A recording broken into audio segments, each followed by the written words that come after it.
मानवी हक्क कायदा जनजागृती अभियान. न्याय, स्वातंत्र्य, समता, बंधुत्वाच्या राष्ट्रप्रेमाने प्रेरित समाज निर्मितीचा ध्यास. विषमता आणि शोषण प्रतिकार करून न्यायावर आधारित समाज निर्मिती, समाज परिवर्तनाचे साधन असलेल्या संविधानाची जनजागृती. मानवी हक्क कायदा जनजागृती अभियानाच्या माध्यमातून चर्चासत्रांद्वारे विधितज्ञ, लोकप्रतिनिधी, समाजसेवक, पत्रकार यांच्या भूमिका व मार्गदर्शन. संयुक्त राष्ट्र परिषदेमध्ये आंतरराष्ट्रीय जाहीरनाम्यात नमूद केलेले राजकीय, सामाजिक, सांस्कृतिक, मानवाधिकार तसेच भारतीय संविधानाने प्राप्त झालेले व न्यायालयाद्वारे अंमलबजावणी होत असलेल्या हक्कांविषयी जनजागृती घेऊन येत आहोत. मानवी हक्क कायदा जनजागृती अभियान. आवाज मानवी हक्कांचा.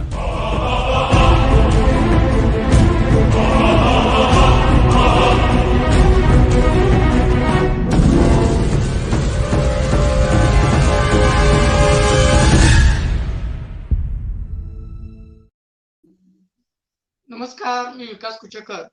आज माझ्या बरोबरती आहेत औरंगाबादमधून एक सामाजिक कार्यकर्ते अझर सय्यद.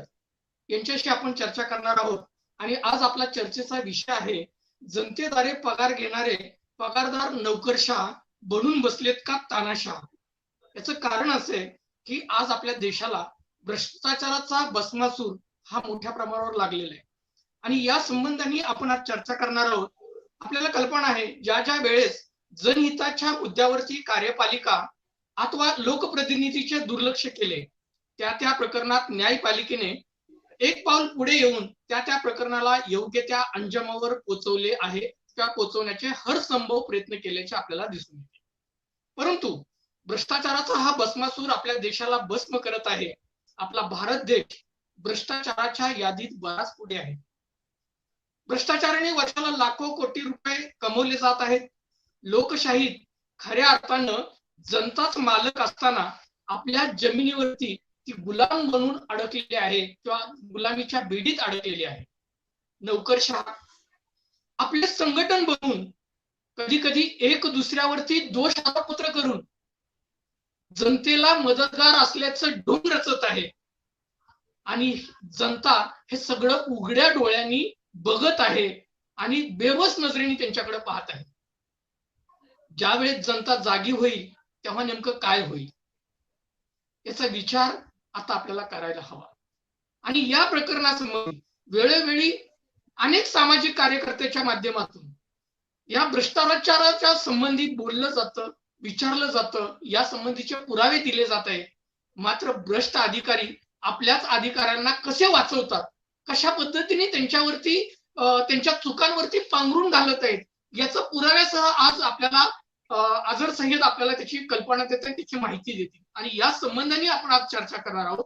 अझर, आपण जो औरंगाबादमधला राष्ट्रीय महामार्गाच्या संदर्भात चाललेला जो भ्रष्टाचार आहे किंवा त्या रस्त्याच्या कामाच्या संबंधाने त्या कामामध्ये निकृष्ट दर्जाचं काम करून त्या ठिकाणी होत असलेल्या भ्रष्टाचाराच्या संबंधाने आपण एक प्रकरण पुढे आणलेलं आहे. आधी मी सगळ्यात पहिल्यांदा तुम्हाला विचारतो की नेमकं हे प्रकरण काय आहे हे आधी आपल्याला सांगावं. नमस्कार, मी सय्यद अझर एक धन्यवाद देतो आणि तुम्ही इतका मोठा चांगला प्रोग्राम चालू केला. सर्वात प्रथम मी तुमचा आभार करतो की तुम्ही मला या गोष्टीला बोलवलं, त्याबद्दल मी तुमचा आभारी आहे. आयुष्यभर ऋणी राहील. आज विषय असा आहे की 752 महामार्गाचा क्रमांक खुलताबाद या राष्ट्रीय महामार्गाचा ठेका कन्स्ट्रक्शन नावाच्या कंपनीला दिलेला असताना यावर संबंधित काय आहे काय नाही हे मी सविस्तर सांगणारच आहे. तत्पूर्वी मी तुम्हाला आज नितीन गडकरी जे रस्ते व वाहतूक परिवहन मंत्री आहेत, त्यांच्या कंपनीचं सिमेंट प्रत्येक राष्ट्रीय महामार्गाला लागतं किंवा ते घ्यायला बंधनकारक आहे. त्याच्यानंतर जे राईट हँड आहे विनोदी देशपांडे, कोकण भाऊ सेक्रेटरी मुंबईचे, यांच्या नेतृत्वाखाली पूर्ण महाराष्ट्रातील किंवा भारतभरातील रस्त्यांची कामाची देखरेख ही त्यांच्या मार्फत होत. आता यांच्या एग्रीमेंट करून दिलेलं आहे आणि यांना काय करणं गरजेचं आहे. त्याच्यामध्ये सर्वात प्रथम त्यांना जे आहे तर जे अग्रीमेंट आहे गव्हर्नमेंटचं अग्रीमेंट आणि कंपनीचं अग्रीमेंट, हे जे अग्रीमेंट आहे तर यामध्ये असं नमूद केलेलं असतं की शासनाने ज्या नियमावली ठरवलेल्या आहेत, शासनाचे परिपत्रक काढून त्यांना कसे काम करायचे आहे व काय काम करायचे आहे व त्यांना परत शासनाने परिपत्रक काढून गव्हर्नमेंटकडून कसं काम करून घ्यायचं आहे याच्या नियमावली आहे, निविदा असतात आणि त्या निविदांचा आज म्हणजे याकडे तर हे सरळ प्रत्येक गोष्टीत भ्रष्टाचार होतो आहे आम्हाला आणि ही हुकुमशाही लादण्याचं भारत देशामध्ये चालू आहे. आणि या आर्टिकल 19 भारतीय मूलभूत हक्काचा कलम 19 मला अधिकार दिलेला आहे भारतीय संविधानाने मला बोलण्याचा. तर यासारख्या मुद्द्यात असतो या राष्ट्रीय महामार्गामध्ये मला वेगवेगळ्या स्वरूपाचे राजकीय स्वरूपाचे दबाव येतात, सामाजिक स्वरूपाचे दबाव येतात. तर यामध्ये परत एकदा ज्या गोष्टीसाठी दाबला जातो भगतसिंग वीर भगतसिंग फाशीवर गेले देशाच्या रक्षणासाठी आणि तोच उद्देश घेऊन मी या देशासाठी माझा जीवन तयार आहे. पण कशासाठी? अत्याचार भ्रष्टाचार सर्वसामान्य जनतेला न्याय मिळेल नक्की माझं जीवाचं बलिदान भारत देशासाठी एक भारत माझ्यासाठी अभिमानाच्या माझा जीव रक्षणासाठी जाईल. आजचा विषय नॅशनल हायवेचा सिमेंट असतं. मी तुम्हाला चार वेगवेगळ्या पद्धतीने समजून सांगण्याचा प्रयत्न करतो. सर्वात प्रथम आपल्याला एक काम चालू असताना आवाज जो जरा आहे तो आवाज डबल येतोय. तर मी एकदा माईक चालू करून परत एकदा हे बंद करून चालू करा जरा प्लीज. आपला जो माईक आहे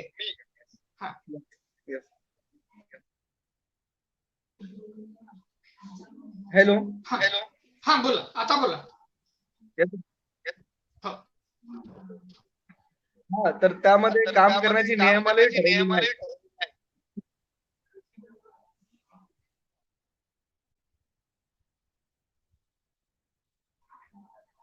हॅलो हा बोला तुमचा आवाज येतोय आवाज. डबल येतोय का सर? नाही आता नाही येत, बोला. तुम्हाला येतोय डबल? मला येतोय नाही, मला नाही आवाज डबल येत. क्लिअर आहे? मला असं वाटतं की परत एकदा लिफ्ट होऊन परत इन्व्हर्ट व्हा. मी तोपर्यंत सांगतो वापस आज आपण खऱ्या अर्थानं लिफ्ट होऊन परत इन्व्हर्ट व्हा म्हणजे तुम्हाला तो आवाज जो आहे तो होईल. खऱ्या अर्थानं आज आपण जी पाहत आहोत की औरंगाबाद मध्ये राष्ट्रीय महामार्गाच्या संदर्भात चाललेला जो भ्रष्टाचार आहे या संबंधात सामाजिक कार्यकर्ते अजर सय्यद यांनी माननीय नितीनजी गडकरी यांना निवेदनाद्वारे त्या संबंधित चाललेल्या त्या ठिकाणच्या भ्रष्टाचाराचे पत्रव्यवहार केलेला आहे. एवढंच नव्हे तर त्या ठिकाणचे अभियंता असतील, त्या ठिकाणचे जे मुख्य कार्यकारी अधिकारी असतील, या सर्वांना या प्रकरणी नेमकं काय चाललेलं आहे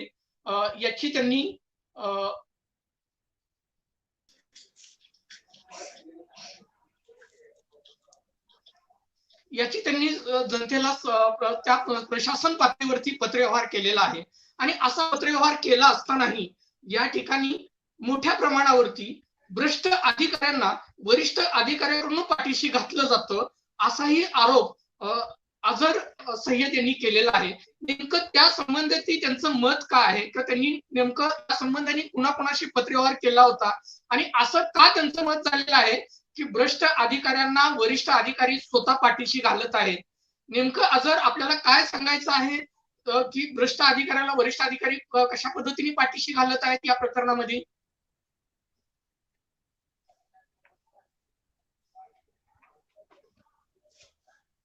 हॅलो हा आवाज येतोय अजर माझा? हॅलो आवाज येतोय का? हॅलो हा आवाज येतोय माझा? हो सर येतोय. हा बोला. माझा प्रश्न ऐकला? प्रश्न कळाला का तुम्हाला?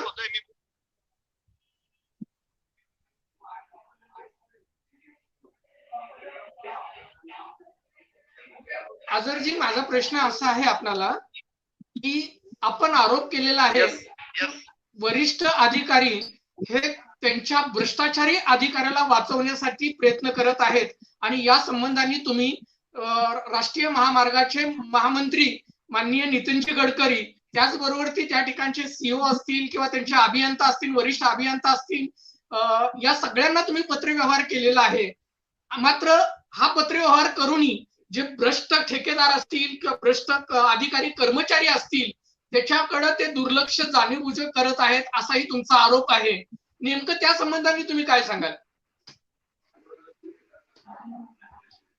हो, त्या संदर्भात मी एकमेव याविषयी मी नितीन गडकरी यांना वारंवार मेल केले, विनय देशपांडे साहेबांना वारंवार मेल केले, त्यांच्या ऑफिसून मला फोन येतात, त्यांनी माझ्या तक्रारीचं निवारण माध्यमातून फोन केले, त्यांच्या माध्यमातून असो किंवा त्यांच्या पीएच असो किंवा विनय देशपांडे यांच्या माध्यमातून आरओ मुंबई असो,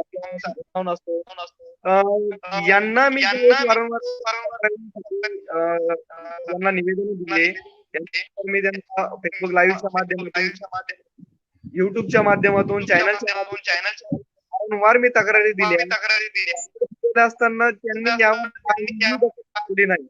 मग याच्यावर समजत अधिकाऱ्यांनी सांगितलं, ज्यावेळेस माझी त्यांच्यासोबत अधिकाराची अपील होती, संबंधित अधिकाऱ्यांनी मला सांगितलं संबंध आहे, मला नितीन गडकरींना पर्सेंटेज आम्हाला विनय देशपांडे साहेबांना, म्हणजे या गोष्टी ज्या करावे आणि त्या दिवशीचा आमच्या रेकॉर्ड ज्या अधिकाऱ्यांनी माझ्या पर्सेंटेज घेतो आणि त्यांना मी तुम्हाला तुमच्या सरकारी गरज नाही, इतके पैसे पुरवतात, एक दिवसात एक शक्य आहे, ही त्यांची लँग्वेज होती. करणार नाही, जिथपर्यंत जायचं तिथपर्यंत जा, 24-25 शिक्षण तुम्ही आमच्या लागू आम्ही कारवाई करणार नाही. फक्त एवढं पॉइंट उचलले ते उचलले. एकंदरीत मला ही माहिती कसं काय झाली तर त्यावेळेस मी त्याला वारंवार उपोषणाचा इशारा दिला, पण कोविड-19 मुळे आणि पोलीस प्रशासनाच्या विनंतीमुळे नशीब माझं उपोषण एकदम झालं नाही. आणि अधीक्षक अभियंता आहे औरंगाबादचे, कार्यकारी अभियंता साहेब आहे, त्याच्यानंतर उपकार्यकारी सुनीता वनवे यांची सर्वांची नाव भ्रष्टाचाराची आहे. उघड होणारा भ्रष्टाचार मी एक सुजाण नागरिक या नात्याने फेसबुक संपूर्ण महाराष्ट्रभरामध्ये प्रकरण उचलून धरणारा मी एक असल्यामुळे त्रास यांच्यापर्यंत जे लोक आले ते मॅनेज होण्यासाठी आले, यांच्यापर्यंत लोक आले, यांचे संबंध मोठे नेत्याशी असल्यामुळे हे वाचले. पण आज सुजाण नागरिक हा एक सुजाणच नागरिक आहे आणि एक सामान्य नागरिकाची लवकरच या राष्ट्रीय मार्गामध्ये थिकनेस आहे, म्हणजे क्वालिटी काँक्रीट सर्वात वरचा बेंच 4 लेअर मानल्या जातात. सर्वात ग्रॅव्हल असतो, ग्रॅव्हल म्हणजे मुरुम असतो, यासाठी त्याची थिकनेस 500 प्लस म्हणजे 600 mm बंधन, त्याच्यावरची लेअर असते, म्हणजे खडीची लेअर जी असते तर ती बंधनकारक आहे. जी आहे तर डीएलसी असते, म्हणजे 150 mm असते, म्हणजे आपण त्याला असं म्हणतो. फायनल रोड जो असतो म्हणजे सर्वात वरची काँग्रेसला M40 ग्रेडचं गरजेचं आहे. त्याची थिकनेस जी आहे 300 mm राष्ट्रीय महामार्गासाठी यांनी केली आहे किंवा 200 mm केली आहे. 270 MCB एवढं सिमेंट पाहिजे असतं, 200 mm साधारण यांना थिकनेस साठी सिमेंट लागतंय. मग हे जे 100 किंवा 200 किंवा मायनस मध्ये जी थिकनेस होतीये, तर हा भ्रष्टाचार होतोय. ही गोष्ट मी अधिकाऱ्यांना सांगितली. की ही थिकनेस काढताय, बरोबर आहे. आणि हे तर पाणीला 150 थिकनेस आहे, 200 mm ची थिकनेस कमी. त्याविषयी माझी तक्रार आहे तर ती तक्रार घ्या किंवा तक्रार करा किंवा तुम्ही त्याच्यावर फाईन लावा किंवा मग तुम्ही काय आधी टाका त्या कन्स्ट्रक्शन असो किंवा कोणत्या कन्स्ट्रक्शन गव्हर्नमेंटने ठरवून दिलेली आहे 300 mm बिल 300 mm आहे आणि प्रत्येक तळ पाण्याला 150 mm ची थिकनेस आहे. त्या अभिषेकांना कार्यकारी अभियंत्यांना तक्रार दिली. हे सर्व जे आहे वाचवण्याचा प्रयत्न करत आहे. मी यांच्याविषयी मार्गाच्या steam NHAI national highway authority यांना सुद्धा मी तक्रार केली. राष्ट्रीय प्राधिकरण यांच्या मार्फत राष्ट्रीय मार्फत काम झालं तर यांना मी यांच्या गाईडलाईन जे स्टील अप्रूव्ह आहे तुमचा भाव आहे रूपम म्हणजे नाव आहे सेल भेल रूपम वैशाख यस यांचा भाव आहे 50 ते 55 किंवा 60,000 रुपये प्रति क्विंटल आणि अधिकारी आणि कंपनी स्वतःचा अर्थ करून स्वतःच्या मन अधिकाराचा वापर करून जो आहे पालिका 20,000 रुपये भाव आहे म्हणजे 40,000 रुपये एका स्टील मागे एका टनाच्या मागे वाचवण्याचा प्रयत्न करत आहे. म्हणजे एका टनावर 40,000 म्हणजे तो स्टील म्हणजे त्याने मान्य केलेलं नसताना यांनी ते ब्रिज आणि याविषयी तक्रार केली ती यांनी अधिकाऱ्यांनी मिळून त्या स्टीलचं अप्रूव्ह आणलं. म्हणजे मी आज तुम्हाला सांगतो त्या स्टील डॉक्युमेंटली NHAI ने मान्य केलेलं नसताना संबंधित अधिकारी कंपनीने त्या कंपनी म्हणजे या स्टीलच्या कंपनीची या अधिकाऱ्यांना धरून स्टील म्हणजे आज विचार करा जे स्टील मान्य म्हणजे किती मोठा भ्रष्टाचार होत असून हा लपवण्याचा प्रयत्न चालू आणि याच्यावर कोणी सुद्धा बोलू शकत नाही यांच्यामध्ये कारण हे अप्रूव्ह आणून घेतात. तुम्ही आता उद्या सांगता रस्त्याला खड्डा पडला हे मान्य नाही करणार का ते निकृष्ट होतं किंवा त्याचा बेल्ट होता किंवा त्याच्यामध्ये हे सांगतील तर त्या गाडीमध्ये जास्त होतं म्हणून म्हणजे ह्या यांच्या चुका लपवतात पण हे ठेकेदारांना हे ब्रिजचा एवढा पर्सेंटेज असतो 13 CR चा ब्रिज आहे 10 CR मध्ये आदित्य अभियंत्याला जातो विनय देशपांडेला जातो नितीन गडकरी जातो कार्यकारी अभियंता एक्झिक्युटिव्ह इंजिनियर असतील डेप्युटी इंजिनियर असतील SC असतील JE असतील या सर्वांना याचा थोडा प्रसाद वाटतो म्हणून कारवाई होत नाही. बऱ्या आपल्या मित्राकडनं बऱ्याच ठिकाणी कमेंट येत आहे आजरजी आपल्या मित्रांकडून कमेंट येत आहे की आवाज बरोबर येत नाही.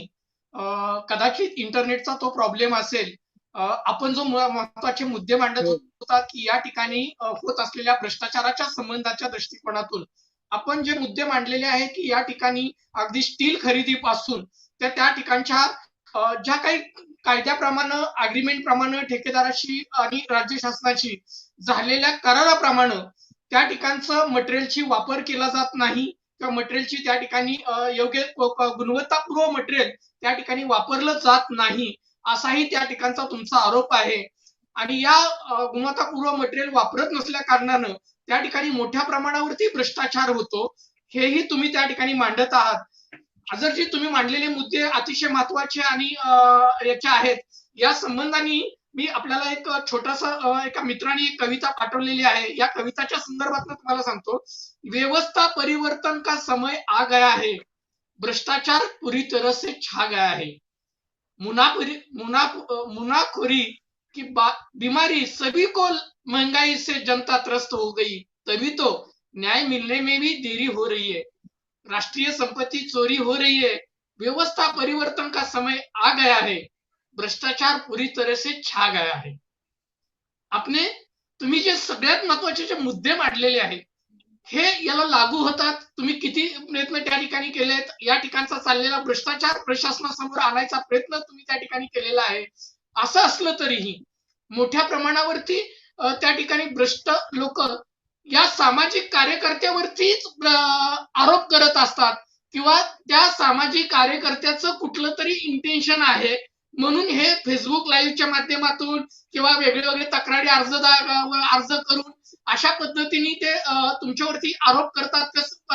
नेहमीच पाहिलं जातं महाराष्ट्रातल्या कुठल्याही सामाजिक कार्यकर्त्यांनी एखादं भ्रष्टाचाराचं प्रकरण उघडकीस आणलं आणि कागदोपत्री ती माहिती लोकांपर्यंत सादर केली की त्या भ्रष्ट लोकांकडनं सगळ्यात पहिल्यांदा एक हत्यार वापरलं जातं, ते म्हणजे की यांचं इंटेन्शन काहीतरी चुकीचं आहे आणि हे आम्हाला ब्लॅकमेलिंग करण्याच्या दृष्टिकोनातून हे करत आहेत का, असाही आरोप नेहमीच या बाबूंकडनं केला जातो. असा काही अनुभव तुम्हाला या प्रकरणात आलेला आहे का? भरपूर भरपूर भरपूर मला तर असं होतं तुम्ही ज्यावेळेस सांगितलं ना की प्रत्येक समाजावर हे घडलेलं आहे. मला यांनी ब्लॅकमेलर मला असं सांगितलं, मला 353 दाखल कामाचा या सर्व गोष्टींनी दाखवून केलेला आहे. पण मी एक ज्वलंत म्हटला होईल काय होईल, गुन्हा दाखल होईल 300. पण यांनी मला याच्या विरुद्ध सांगितलं आम्ही तुझ्यावर 376 गुन्हा दाखल करू, बलात्काराचे गुन्हा दाखल करू, विनयभंगाचे गुन्हे दाखल करू. या सर्व गोष्टी माझ्यासोबत यांनी घडवण्याचा प्रयत्न केला. त्याच्यानंतर यांनी विविध ठिकाणी माझे अर्ज दिले त्याच्यावर 353 दाखल करा. पण मी ऑलरेडी याविषयी सीपी साहेबांना अर्ज देऊन सांगितलं होतं की मी लढा लढत असताना माझ्यावर या कारवाई होणार किंवा तुम्ही एसआयटी समिती नेमून माझ्यावर गुन्हा दाखल करावा किंवा मी भ्रष्टाचार माझ्यावर वेगवेगळ्या म्हणजे जाणीवपूर्वक गुन्हे करण्याचा प्रयत्न करण्यात आला. या सर्व गोष्टींना जाऊन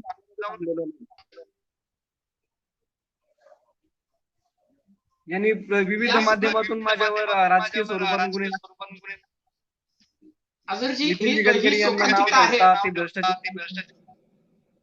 आजरजी ही तुम्ही म्हणताय ती खरोखरच एक शोकांतिका आहे. महाराष्ट्रातल्या सर्व सामाजिक कार्यकर्त्यांना याचा अनुभव कुठल्या ना कुठल्या परीने आपल्याला आलेला दिसतो.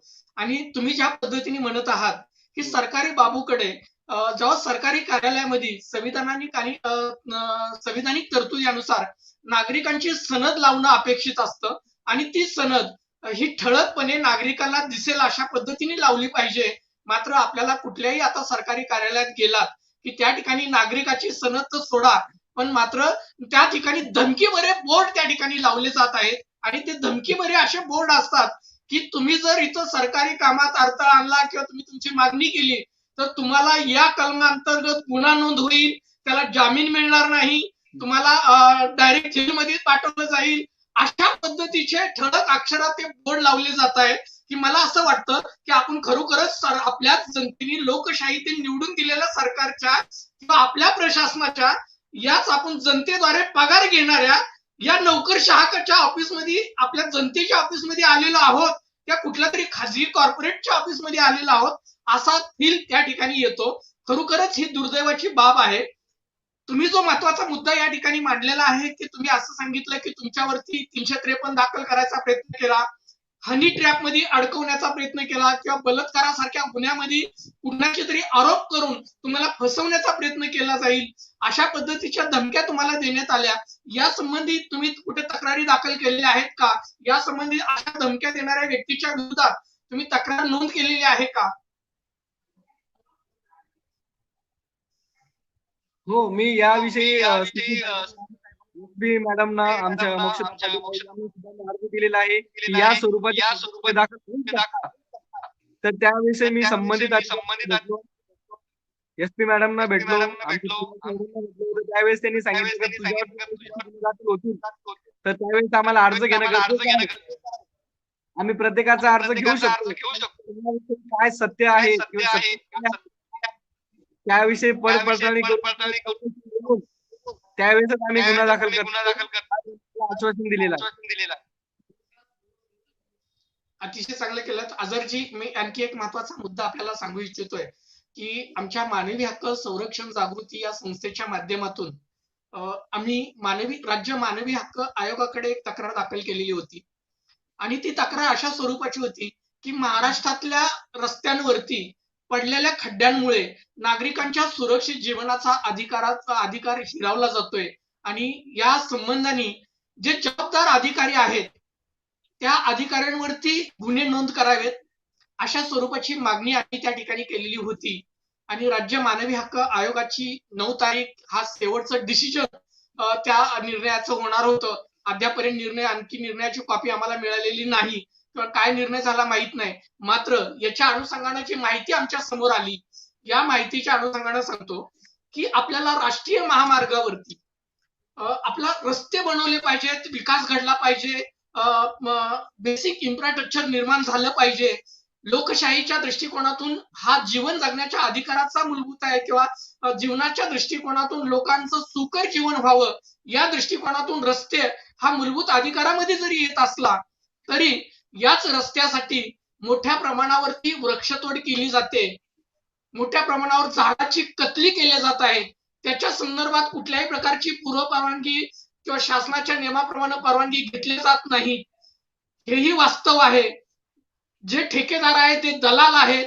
हे लोक जिथं कायद्याप्रमाणे सुप्रीम कोर्टाच्या आणि उच्च न्यायालयाच्या निर्णयाप्रमाणे वडाचं झाड तोडता येणार नाही असं असलं तरी रस्त्याच्या कडीच्या संपूर्ण वडाच्या झाडांच्या कत्तली केल्या जात आहे, त्यांना तिथं तोडून टाकलं जातं. त्याचं पुनर्रोपणाच्या संबंधात कुठल्याही प्रकारच्या नियमावली आहेत हे फॉलो केली जात नाही. यामध्ये देखील मोठ्या प्रमाणावरती भ्रष्टाचार आहे आणि त्या ठिकाणचे स्थानिक एसडीओ ज्याला आपण प्रांत अधिकारी म्हणतो, या प्रांत अधिकाऱ्यांची ती जिम्मेदारी बनते आणि हवा पाणी स्वच्छ मिळणं हा नागरिकांचा मूलभूत अधिकार आहे. रस्त्या सुरक्षित जीवन जगण्याच्या अधिकाराच्या संदर्भातला अधिकार आहे. असे असतानाही या पर्यावरणाचा ऱ्हास करण्याच्या संदर्भात जर तुम्ही राष्ट्रीय महामार्गाकडे तक्रार दाखल केली तर त्या तक्रारीवरतीही तुम्हाला केराची टुपली दाखवली जाते आणि आम्ही सर्व परवानगी घेतल्या आहेत अशा पद्धतीचं वक्तव्य त्यांच्याकडनं केलं जातं. या संबंधीचा काही अनुभव तुम्हाला त्या राष्ट्रीय महामार्गाच्या संबंधी आलेला आहे का? हा, सर्वात प्रथम मी तुमचा मुद्दा क्लिअर करतो ते गुन्हे दाखल करायचे. रस्त्यावर जर खड्डे पडले तर त्यासाठी तुम्ही काय दाखल केलेली आहे?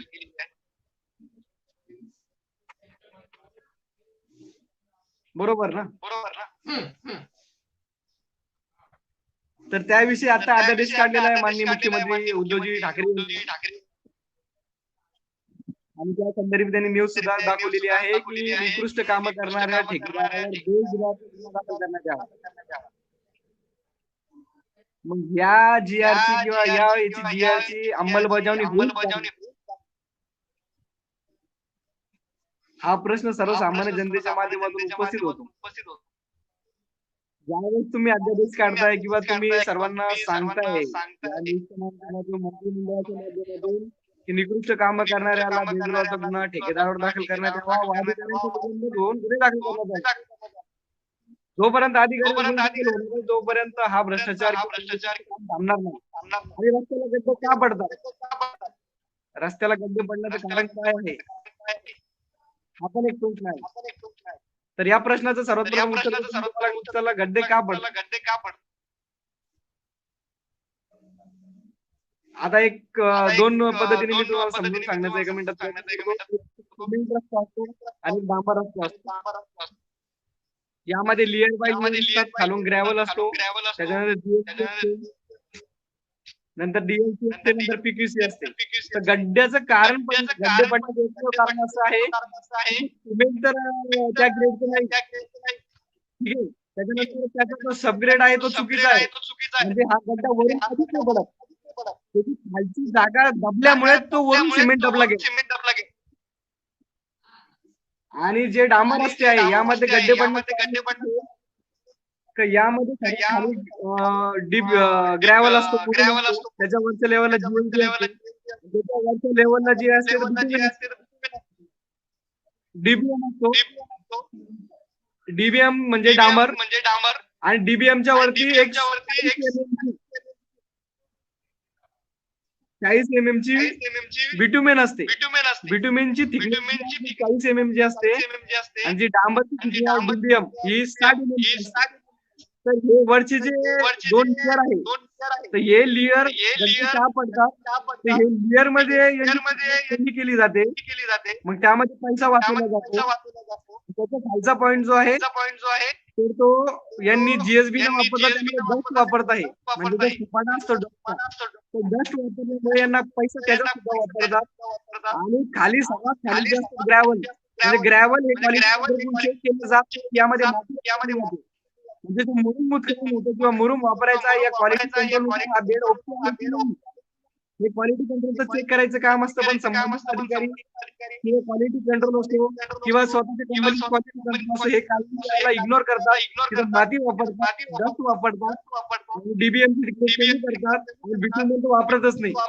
जे गुळगुळीतपणा असतो डांबर असल्याचा, त्याला बिटुमेन म्हणतात, तो कमी प्रमाणात वापरायचा होतो, कारण की तो सर्वात कॉस्टली असतो. आणि आपला दुसरा मुद्दा परत एकदा मला सांगा, मी सांगितला नाही व्यवस्थित.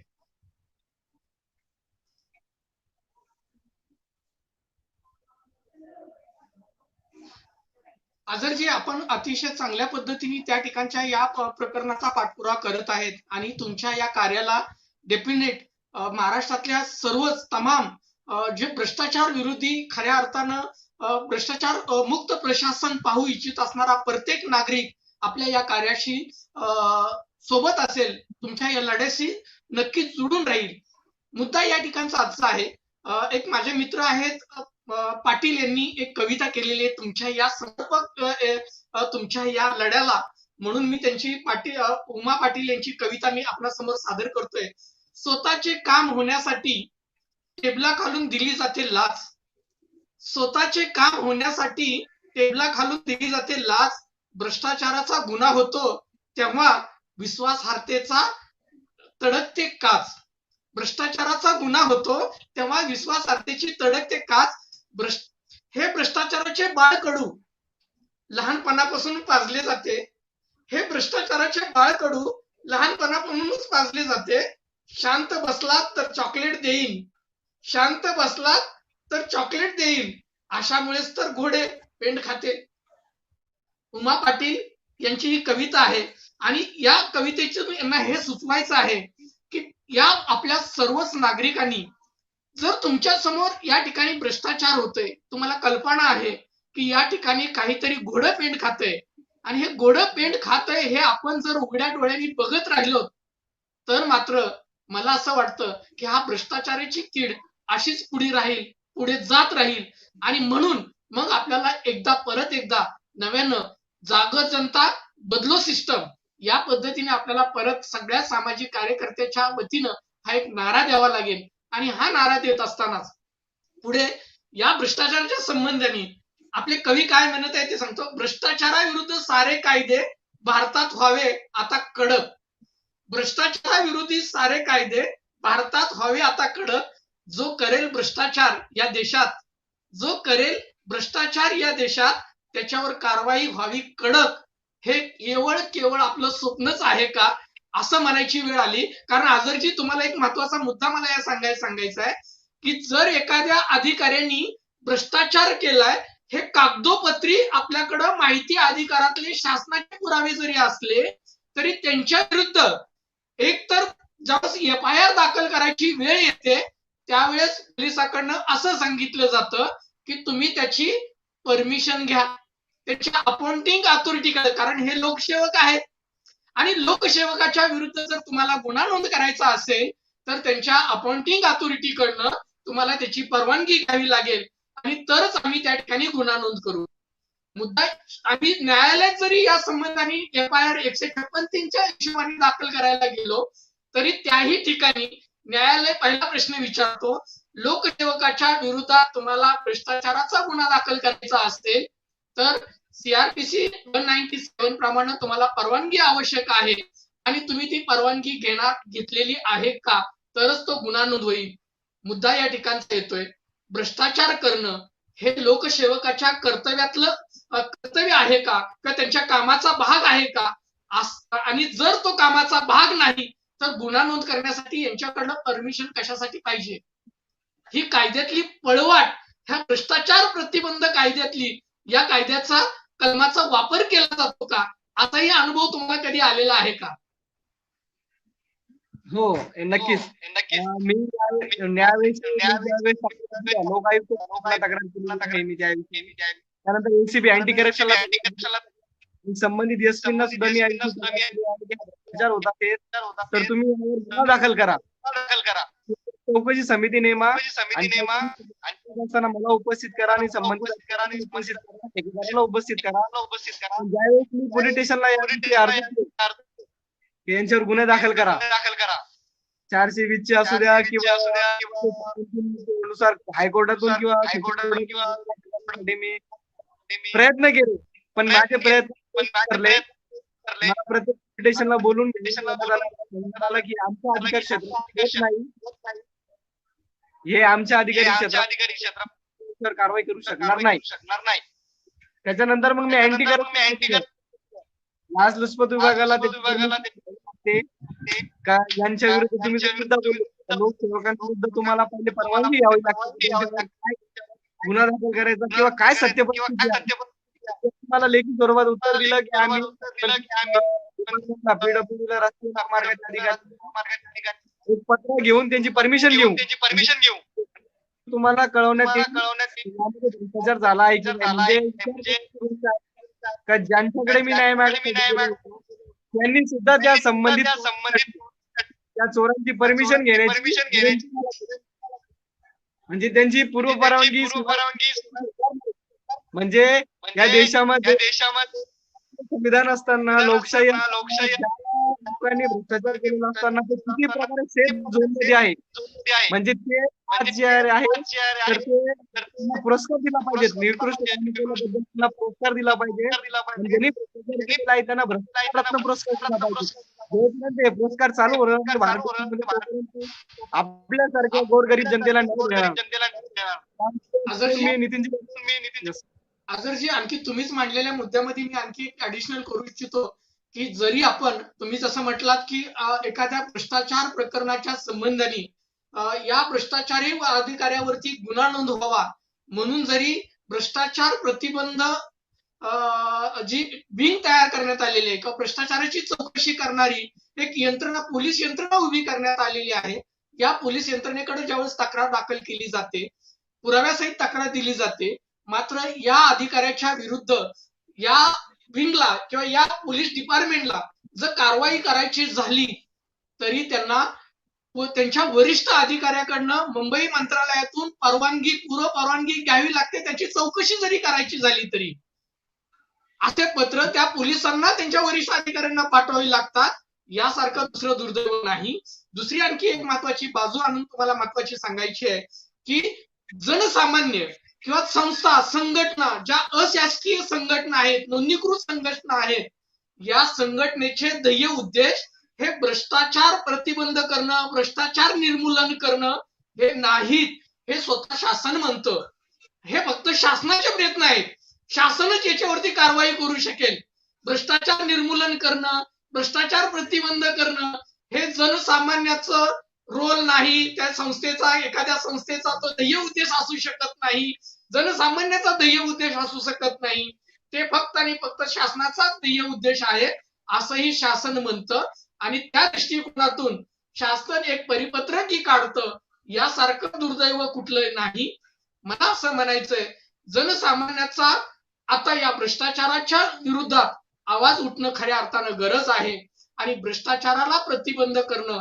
आणि भ्रष्टाचार तेव्हाच होतोय ज्या वेळेस कुणाचा तरी हक्क डावाला जातोय, कुणाच्या तरी हक्कावरती अतिक्रमण केलं जातं, त्याच वेळेस भ्रष्टाचार केला जातो, तेव्हाच भ्रष्टाचार होतो. म्हणून या भ्रष्टाचाराच्या विरोधात जर तुम्ही असंच लढत राहाल, महाराष्ट्रातली जी सामान्य जनता आहे जी खऱ्या अर्थानं भ्रष्टाचार मुक्त प्रशासन पाहू इच्छित आहे, हे तुमच्या पाठीशी राहील. आज तुम्ही या चॅनलशी बोललात, माझ्याशी बोललात. हा बोलत असताना मी जो या चॅनलच्या पाठीमागून एक उद्देश तयार केलेला आहे, तो म्हणजे मनातलं बोला. जग तुमच्या बरोबरती होईल. चला मनातली चर्चा करू, मनातलं बोलू आणि याच चर्चेमध्ये नवीन नवीन विषयांवरला घेऊन परत आणखी आपण अशाच पद्धतीने बोलत राहूया. वेगवेगळ्या विषयाला आपण हात घालत राहूया. ज्या ठिकाणी खऱ्या अर्थानं प्रशासनाचे पाठपुरावा करूनही प्रशासन त्याच्याकडे दुर्लक्ष करतंय, या ठिकाणी न्यायालयीन संघर्ष, प्रेस मीडियाच्या माध्यमातूनचा संघर्ष आपण लढत राहूया. हा चॅनल आवाज मानवी हक्कांचा, तुमचा आमचा आणि मनातलं बोला, चर्चा करा, या हेतूने हा चॅनल चालतो. समाज मनाचं प्रतिबिंब म्हणून यातलं तुमच्या माझ्या सामाजिक कार्यकर्त्यांच्या मनातली इच्छा, मनातलं बोलणं हे लोकांपर्यंत पोहोचवणं, या दृष्टिकोनातून हा प्रयत्न करत आहे. आपण या चॅनलशी बोलून राहिलात, या चर्चेत सहभागी झालात आणि आपण आपले मुद्दे मांडलेत. त्या ठिकाणच्या भ्रष्टाचाराच्या संबंधाने आपण अतिशय चांगल्या पद्धतीने करत असलेला पाठपुरावा या संबंधाने महाराष्ट्रातली जनता तुमच्या बरोबर ती राहील. तुम्ही लढा द्या, संघर्ष करा, कुठल्याही दबावाला बळी पडू नका, एवढंच सांगून आज आपण या चर्चेत इथंच थांबूयात आणि पुन्हा नव्याने याच विषयाला घेऊन वेगळ्या पद्धतीने चर्चा करूयात. तुर्तास सर्व प्रेक्षकांचं नमस्कार. आपण चर्चेत सामील झालात, आपलंही खूप खूप स्वागत आणि नमस्कार. धन्यवाद. तुम्ही सुद्धा मला त्याबद्दल मी तुमचा ऋणी आहे.